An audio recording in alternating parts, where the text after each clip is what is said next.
weekend is close. That means Sha Tin racing is not too far away. We have 10 races coming up at the New Territory Circuit this weekend, with plenty of racing taking place on the all-weather. There's a big reason for that, and to tell us more, it's Paul Lally and Tom Wood. And Tom, that's because there's a huge week not far away. Yeah, it's not far away, Mark. Just around the corner, of course. There'll be plenty of track work to have a look at next week. The IJC night coming up Wednesday, and then HKIR Sunday week. But Class 2 on the dirt, 1200 the main event. Bottom up together, self-improvement, Invincible Shield. There's a few in that race that are trying the dirt for the first time too. There is indeed. Paul Lally joins us. No jackpots, but a lot of first starters. There are. There's plenty. It's been sort of the norm recently. There's been a lot of first starters, especially at the Sha Tin meetings, and a lot down the straight 1000s as well. I mean, there's no exception coming up here on Sunday. Absolutely not. But the meeting details for Sha Tin look as follows. It's a regular start time of 1 o'clock local. No simulcast racing this Sunday. You can see races 1, 2, 7, 8 and 9 all taking place on the dirt. We'll focus on race number 8 in the second part of Racing to Win. And the reason that it will be the second part is the first is going to be the focus, of course, the big week in Hong Kong, HKIR. And a very important part of that week is Joseph O'Brien, who's bringing a number of runners down to compete. And Nick spoke with Joseph. Well, very pleased to say that I'm joined by Joseph O'Brien on this week's edition of Racing to Win. And Joseph, great to chat to you. You've got a couple of runners making their way over to Hong Kong for the international meeting, both Riffa and Galen. If we might start with Riffa, perhaps the more high profile of the two. He's a real top class sort of mile and a half horse to bring to Hong Kong, isn't he? Yeah, he is, Nick, and he has been a real star for us over the last number of seasons, winning a number of Group 1 races and competing very well at the top level. At this stage of his career, probably 12 furlongs is probably as short as he'll be going, but he's pulled up well from his run in Melbourne, and we feel like he's taking a jump right back to he can take a jump right back to his St. Ledger form maybe next weekend.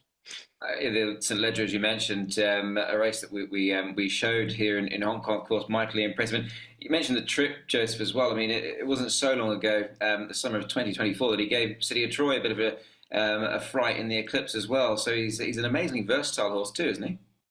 Yes, he is. He's competed with the best horses, middle distance horses in Europe for the last couple of years.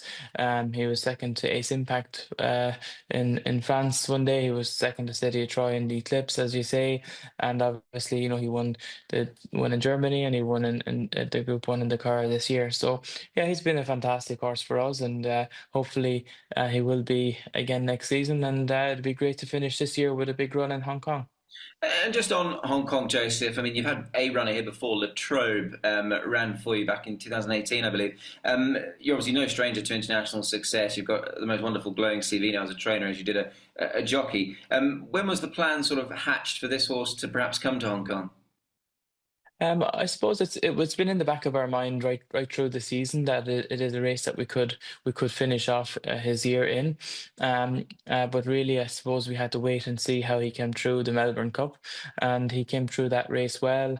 He came back here to Ireland and he's prepared well, and yeah, the ownership group are keen to race internationally and compete on the big race days, as are we. And once we were happy with the horse and happy with his training over the last few weeks, this was a very obvious race to target for him. Joseph, you can give me a bit more insight to Dylan Brown McMonagle. Now, we're going to become a bit more familiar with him in due course, but he's a special horse for him too, isn't he? Because he's won 3 Group 1s on this horse. Yeah, he has, and he was his first Group 1 winner when he won the national stakes as a 2-year-old at the Curragh. So they have a very good relationship and they know each other very well. Dylan obviously is a top class rider who has competed on the world stage for a few seasons now, even though he's still very young, and we're very lucky to have him as part of our team. Riffa is going to be joined by Galen. Now, when you look at his profile, Joseph, he's a really sort of hard-knocking Group 3, Group 2 type of horse. He's never really let you down this season, has he? No, he hasn't let us down at any stage, and he's just off the back of a career best run in Bahrain. He's still progressive, and he's a horse that loves fast ground. He loves to race forward, and he likes going right-handed. So he has the right attributes for Hong Kong. Obviously, it looks a competitive race, but we feel like he can compete for some prize money. And Joseph, when you look at the Cup, of course, obviously Romantic Warrior has really become this global superstar. Just as an outsider trainer, as somebody looking on in, what do you make of him? I mean, he is quite the horse, isn't he? Yeah, he's a remarkable horse, and he's competed at the top of the world of middle distance, and even he has so much pace he can drop back in distance and he can stretch out and different surfaces, and really he has everything that an elite racehorse needs. And we look forward to competing against him. It'll be a privilege to see him in the flesh, and yeah, he's been a remarkable horse who's been expertly trained and ridden for a number of seasons. And Jesse, I mean, you're throwing a couple of really good darts at the board this time. I mean, obviously, your father Aidan has won a Vase on 3 occasions.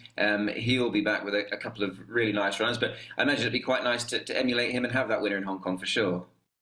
Yes, it'll be great, and we're just looking forward to being there, and having 2 nice runners on the card in itself is very special for us. And we, as you say, we had been in Hong Kong once before with Latrobe, but we've had different preparations this year, and we're hoping that we can have maybe a good run and get a share of the prize money. Joseph O'Brien there, Tom. Is our Riffa the one to beat in the Vase? Well, it's such an even spread. You've got 7 individual Group 1 winners in the race, Mark, but he comes here with some serious credentials, doesn't he? Winner of course, the Irish St Ledry, who's winner over in Germany as well, with Dylan McMonagle-Brown, who's going to be here for a stint as well. And even with the big weight in the Melbourne Cup, Paul, he just got too far out of his ground, but there was still a lot of merit in that 7th placing. Yeah, he got 7th in the end out of 24 runners. He was running on at the end. As you say, it was a big field. He sort of got a little bit lost and down the back there, and still ran on well. He was really well supported that as well in that race. So look, I think he's a big chance. Giovanotto is obviously going to be trying to defend his ground, but look, who do you reckon will start favourite?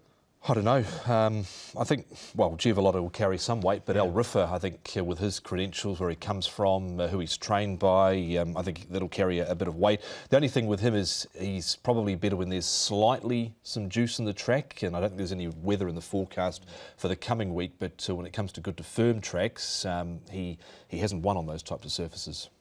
Here's the sprint winner on screen, Paul, and a bit of work that he did at Sha Tin. If it was ominous before this piece of work, it's even more so now. Yeah, it was really good, wasn't it? There were tongues wagging after this piece to saying it was one of his best ever. So he just keeps improving, this horse. Yeah, it was a terrific piece of work Wednesday morning in the early hours at Sha Tin, and I'm going to say if it's set fair conditions, he'll run 1.6. OK, there you go. We'll get your time. We'll get the weather forecast for next week's show, Paul, and get your time confirmed. Helios Express, Raging Blizzard, Galaxy Patch and Voyage Bubble, Tom, with Kaying Generation, made an appearance at the Sha Tin trials on Thursday morning. Yeah, so they all had a hit out here. Kaying Generation was at the back throughout. You can see Galaxy Patch in this trial. He was under a stranglehold here, and then you've got up on the pace here, of course, Helios Express packing Hermod up here, leading this trial and extending the margin, but he was right up on the pace. He was certainly asked for an effort there, a Helios Express. Void Bubble not doing too much there as well behind them, a light hit out for him, but it's under a good hold there, Paul. Galaxy Patch. Yeah, look, he seems to be back to some of that form that we know he is capable of, and obviously winning last start. It's going to be a good race, definitely, for sure. Some trial reaction from James McDonald, who rode Galaxy Patch, and Zach Purton on Voyage Bubble. Yeah, no, they're really in really good order. Very happy with them both, and yeah, they're definitely going to be peaking for the right day in 10 days' time or just under. And I don't think I would swap them for any, especially Galaxy Patch. He seems very well, and Bundle moved extremely nicely over the short course this morning. Yeah, 2 very nice supporting rides to have, of course, and that mile does look rather open, doesn't it, I think, for Galaxy Patch? Yeah, the thing about Galaxy, I feel he's improved since the other day. He's got a bit of confidence out of that, and he didn't trial as good as what he trialled this morning for me leading into that run. So it just shows he's taken a good step forward, and I think I'm on the right horse there. He's okay. Like, he's going from 2,000 back to a mile, so he wasn't out there to do too much. Ricky's certainly keeping up to the mark, isn't he? Like a lot of the trainers, yeah. Seem to be a lot of horses regularly trialling these days. You would have heard James talking about Bundle in that interview. James McDonald Road Bundle Award in the trials yesterday morning, Paul, and he was very happy with him. That's him in the green colours. Red Line also appears here. Yeah, look, it was a really good trial from him. This is what he normally does. He gets back and he runs on. James was obviously very happy with him, talking in that interview with Nick, and you can see the horse making up some significant ground down the outside, getting up to a trip that we know he likes. Indeed, Red Line pushed out a little bit there. He's one of 5 individual Group 1 winners in this race. Of course, he won Champions Day, but I think with such a deep race this year in the Hong Kong Mile, it's going to be really tough for him, I feel, Red Line. But yeah, there's many chances. Wouldn't be surprised if it's 4-1 the field. Absolutely, it is probably the most open of all of the big 4. Massive Sovereign, Tom, he trialled over 1,200, so it's far too short for what he wanted. But where do you see him at the moment? I don't really know, to be honest. David Eustace and Hugh Bowman will combine here, and he, of course, is taking on a good field in the Cup. I think the jury's a little bit out at the moment. Of course, he's the Derby winner, and that's been the last race he's won. He lined up in the QE2 Cup. He lined up in the Champions in Chader. He only beat a couple home there. His first up run was okay. His second up run was beaten 3 lengths behind and counted. I don't think he's good enough personally. Well, he went bang bang the first 2 starts here, didn't he? And won that Derby, but yeah, he hasn't really performed since. Been a 2-hit wonder. Yeah, and a couple of seasons have gone now. That was 2 seasons ago. That's the boys' thoughts on Massive Sovereign. This is Nick with his trainer's thoughts, David Eustace. Yeah, look, very happy with him. He's sort of freshened up quite well after running probably a touch flat second up. With just 2 weeks, so I think the time between runs will suit. Routine trial this morning, and Hugh was happy with him, so obviously it's a big assignment, but yeah, all we can do is get him to the race in as good a shape as we can. Just great to be a part of, really, isn't it, I suppose? Well, it is, yeah, and you never know. It's a horse race, and you know, there's now only 9 runners, and you know, we'll ride him to run well, which I think is how he probably wants to be best ridden anyway. And HKIR all happens next week. IJC at Happy Valley on the Wednesday night. The Turf World Champions coming up at Sha Tin a week on Sunday. There's live track work shows on Wednesday, Thursday, Friday, a special preview show on the Thursday, all the race-by-race previews as well. It's going to be a massive week, the biggest week of racing in Hong Kong coming up in the next 7 days. This has been the first part of Racing to Win. We'll take a break and focus on Sha Tin Sunday right after this. Welcome back. This is Racing to Win. Sha Tin Sunday is now our focus. We've left the break behind, Paul, which means we're straight into the last run reminder. And this is a horse that's been lightly raced so far down the straight, but a bit further this week. Yeah, 3 starts over the 1,000 metres, and you can see him finishing off really strongly down in the straight race. He was actually last out of the gates. He was slightly slow away, but nothing too major. He'd run 4th and 10th in his other 2 starts, so a really good debut run. And then he ran that 10th afterwards. You can see they didn't go particularly quick in this race either as well. And he finished off really strongly here, as you can see, coming through the middle of the pack, and ran a really good second. So up to the 1,200, he's by Pride of Dubai. You think will really suit this horse, and I think he's a big chance coming out. That was Saitomoso winning the race, and he's come out and run well again since. So Little Monster in race 3. He is the last run reminder. Race 3, number 6, Little Monster is the horse. On to race number 8 we go now. And this is the Class 2 over the 1,200 metres. Bottom up together has the hood off. Self-Improvement, a 4-time course and distance winner. We've got Capital Delight with the shadow roll off, the blinkers going back on. Sing Dragons won 4 from 8 course and distance. 7-day backup for Talent's Ambition. Red Elegance blinkers off, Pacifier's first time, and Swift Descend has placed second up in the past, carries a lightweight here. Bottom up together, Paul leads from the 11. Yeah, look, he's got barrier 11, but he's got really good gate speed, especially on the all-weather. We've seen that he's 1 for 1 over the course. Harmony and Bless, another one that likes to go forward. Now, Call Me Glorious went forward in his race as well on the all-weather, but he's drawn outside bottom up together. Sing Dragon is back here to the 1,200 metres. Self-Improvement, of course, had that run since he's been back from Korea. And Telecom Fighters, he ran quite well over the 1,200 on the dirt, but he doesn't lead. We head straight to the trainer of Swift Descent with Nick. It's David Eustace. David, you got Swift Descent lining up on the all-weather. I thought he was a fascinating runner trying the surface for the first time. Yeah, always wanted to do it. Probably the right sort of opportunity hadn't presented, but you know, this race was 3 weeks after his really good first up run, and was keen to try. Yeah. Just when it comes to sort of trialling, I know we trialled predominantly on the all-weather here, and obviously a lot of horses would have, you know, galloped on it and trialled on it. How much of a guide can it give you? I guess it's obviously the #1 guide to trying the surface, but I guess you don't know under race conditions. You don't know. I mean, I think, you know, if they have regularly trialled on it and performed well and always pulled up, you know, well from it, and you know, kickbacks, something that a lot of horses may not enjoy early on when they're not used to it, but do get used to it. So yeah, his run style is probably going to be the most concerning part of it, I suppose. He's a horse who does generally sort of sit sort of midfield or worse. So a draw will be important, but I just always felt he'd really quickened well on it when he's trialled. You mentioned that first up run, very pleasing, the way sort of the manner in which he closed off, and it was a very nice first up run, wasn't it? Yeah, it was. You know, I believe, you know, he is up to that grade. You know, he's on the cusp and has been for a while. But I think his first up run showed that if everything went his way, which it needs to in Class 2 to win, that he is up to it. Yeah, he's run some solid races, hasn't he, off the mark. And of course, a special horse for the stable. He won 3 for you last season, so it will certainly be nice to get one on the board this early on, I suppose. But always a special horse for you, I'm sure. Yeah, well, he was our first winner too, so, you know, he sort of put us on the map and strung a few together. And yeah, we owe him a lot, and his owners who supported us. That is David Eustace. Tom, looking at David's current stats, he's really hit some form, and Swift Descent gets in with just 117 pounds on his back. Yes, we've got the nice lightweight, doesn't he? In his last win came off 77, and David's had the 7 wins so far this season. He said October was certainly going to be his month. It came a little later than that for David Eustace. He's got Hail to the Victors going around in the first. He's dropping in grade.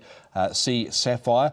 Thought Kyra's Treasure might not be the worst. Ackermanis Gold is on debut. Fortune Whiskey's only having his second run for David Eustace on the all-weather, but he ran well last start.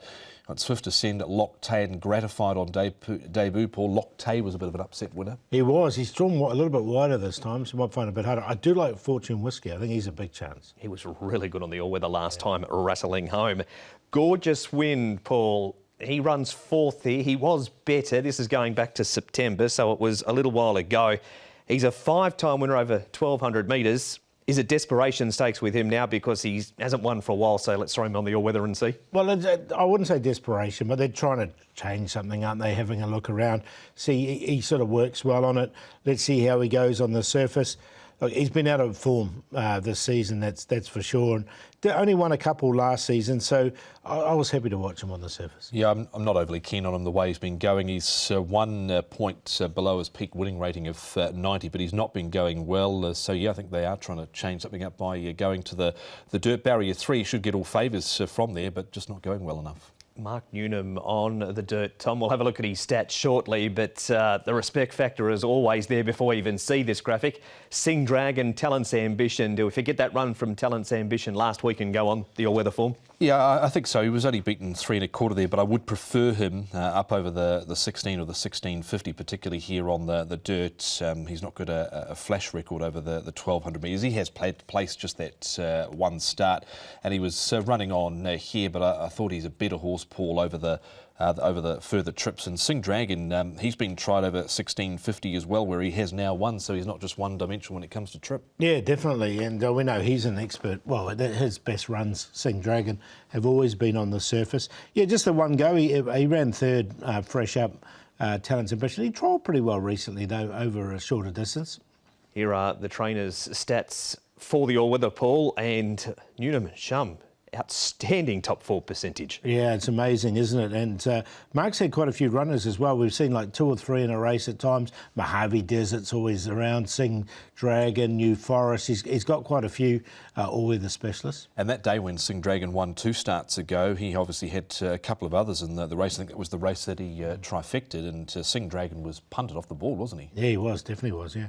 Let's a look at the leading trainers at the moment on the all-weather. Harmony and Blessed Tom, this is him winning over 1,000 metres at Happy Valley. It was 2 starts ago in Class 3. Maxine Guillon rides. All-weather would be the question mark I've got. He'll go forward, he'll put himself into the race, but not for me on the all-weather, Paul. Yeah, he's getting on a bit in age, isn't he? He's had 2 goes on it before, hasn't really featured. So I was happy to watch him. He could be a pace influence in the race. As might this horse, Paul. Bottom up together, because on your speed map, as we saw, he is the leader. Yeah, I think he can get across and lead.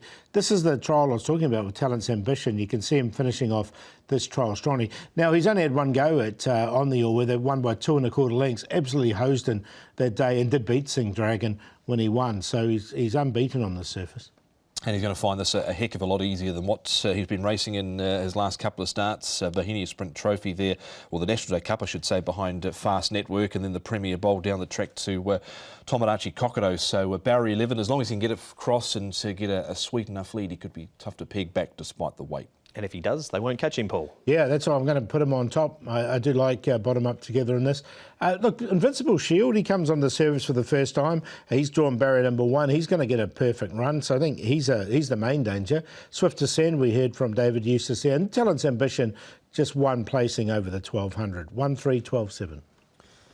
I actually quite like Invincible Shield coming onto the dirt for the first time here. Vincent Ho riding for Francis Lloyd, drawn barrier 1, should get a nice run. Bottom up together, number 1. Capital Delight, certainly a player here back to this sort of trip as well, where he's a 4-time course and distance winner. And Sing Dragon, the other one here for Mark Newnham, and Karis Teton, another 4-time course and distance winner. 3-1, 4 and 6. And all the races are previewed on the website, which has everything. The website, including a dedicated HKIR section with all of the information you need for next week. But we need the information, Paul, for your best bet. Well, we've just talked about him. I'm going to go with him bottom up together. I think he can get across. That's the key. 1 for 1 on the surface, and it really enjoys it. As far as the value plays concerned, we're going to go with Horsepower down the straight 1000. Has won down this course before and did trial really well before he failed over 1200 last time. The play of the day in the last with Little Paradise, Top Dragon, and Lucky Sam Gore in a Quinella place.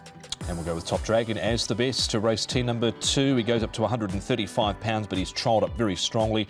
And the form out of this race has been good, of course. Dazzling Fit was an impressive winner last weekend at Sha Tin. That's him back there in the blue and black towards the inside. But Top Dragon went past them pretty strongly here over the final stages and raced clear. And James McDonald rides for Chris So, drawn barrier number 10 at Top Dragon. Outside of that, didn't mind Lahore lining up in race number 5. And he's drawn a better gate, ran the 3rd best 400 of his race last start, and the play with bottom up together, Invincible Shield, Capital Delight, race number 8. The best bet quick contribution looks close to a win. Hopefully he jumps okay. Matthew Poon, David Hall has placed 3 from 8. He's race 4, number 13. And we'll go Swift Ascend as the value, race 8, number 12. Harry Bentley and David Eustace, the horse coming to the all-weather for the first time. And the play, race 4, City Thunder first up. Superb guy, wide draw, but good last time. Unlucky 2 runs ago in quick contribution. That has been Racing to Win for Sha Tin on Sunday. Tom, this is an impressive looking graphic coming up for next Wednesday and Sunday the 14th. Yes, the 4 legs of the IJC, those entries are out on the website now. And of course, the form guide, Paul, available for Sunday week. Yeah, it's all there, and the horses starting to arrive. We've seen those horses get here before, and the VIPs, they'll be arriving pretty shortly as well. They will indeed, but we need to get through 10 races at Sha Tin first. Big thanks to the boys, Tom and Paul, and to you. We'll see you for the first at Sha Tin on Sunday at the regular start time of 1 o'clock.